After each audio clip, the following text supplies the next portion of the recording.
Hello everyone, and welcome to another fabulous Fan Art Friday. Today's subject is going to be the main character of the action role-playing game Vampyr, Dr. Jonathan Reed. While I'm very obsessed with this game, the visuals, the story, your capability to be a good or a bad vampire, I have ironically not yet finished said game. I'm very good at starting a bunch of things and then not finishing them, as I'm sure many of you can relate.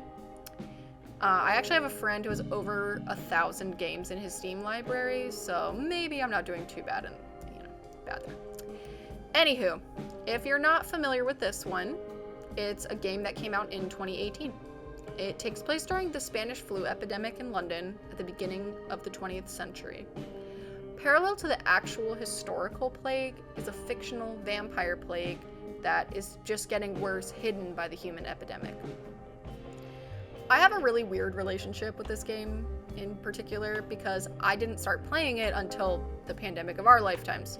So it was very surreal to be playing a video game with so many similarities to what was happening in real life.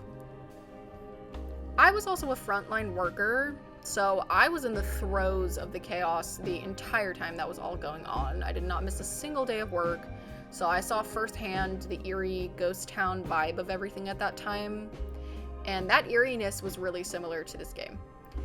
It was also just weird thinking about all the things that have barely even changed in 100 years. The game and the actual Spanish flu took place almost exactly 100 years before the pandemic of our lifetimes. So, just a lot of weird coincidences. I also found it ironic that I just picked this up at that time. It's just like a weird little synchronicity. Back to the character though. Jonathan is a doctor, surgeon specifically, who's trying to help with both pandemics and figure out who turned him into a vampire. It's all very mysterious, obviously, and there's this primordial vampire deity, that thing that keeps talking to him throughout the game as he gets closer to finding out who it is. I really like his design. I think his outfit is really cool. When you think about it though, it's definitely not sterile. In the environment of working in a hospital, but it is drip, as the young people say. I'm not sure if this is how they would have cut his hair back then, but then again, I'm not really familiar with haircuts at, the 20th century, beginning of the 20th century haircuts, I don't know. But I took a little creative liberty, and I went and kind of let it look longer. But yeah, he's a hot doctor.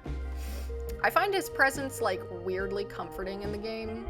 When you're playing it feels like you're walking alongside him, and he's almost, I don't know if that was the intention of the game, but yeah, it feels like I'm walking the streets with him. It's kind of weird, but yeah.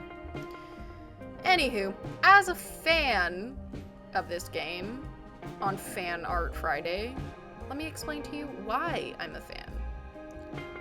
Number one, it has a really unique version of a murder mystery vibe, and a delicious soundtrack that enhances that. But instead of murder mystery where you search for someone else's sake, it's who killed me? Two, I also appreciated that the powers included classic stuff, like turning invisible into bats or mist. They did a good job incorporating those into combat, which I imagine was tricky, especially the invisible thing. It's really cool because you can turn invisible and try to run past enemies and they don't see you, or you can try to use it in combat, but yeah, it's really cool. It's a cool mechanic. 3, your abilities rely on you drinking blood, so this is not a sissy Twilight situation. You can even feed off of main characters, which does affect the plot. A really cool mechanic of the game is that your choices have consequences, and they affect the ending that you get.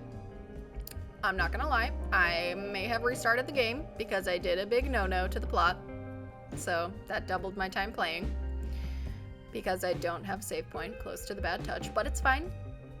It's just fine. 4, obviously the art direction was beautiful and it inspired this art. This would be really cool to see in comic book format, actually. There is some 2D art peppered throughout the game, which I really enjoyed, obviously, like, as a comic book artist.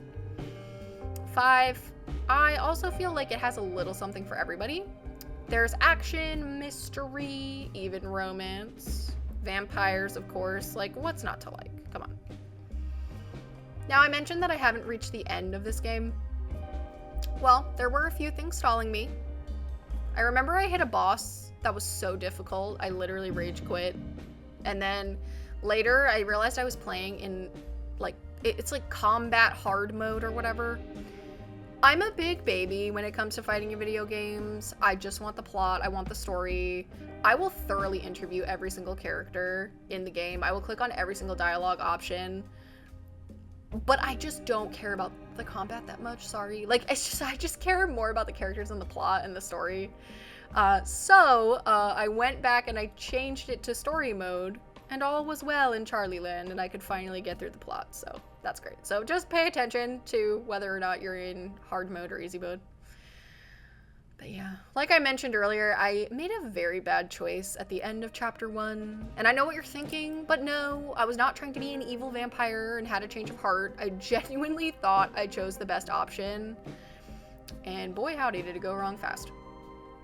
I thought I was choosing, like, the neutral option, but it was not. It caused a lot of chaos and bad things to happen, so yeah.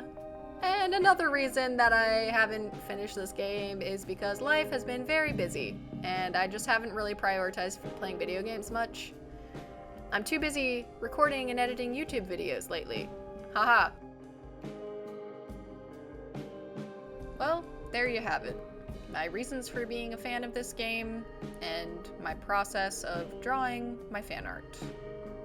I hope you guys enjoyed, and I will see you in the next video. Thanks for watching.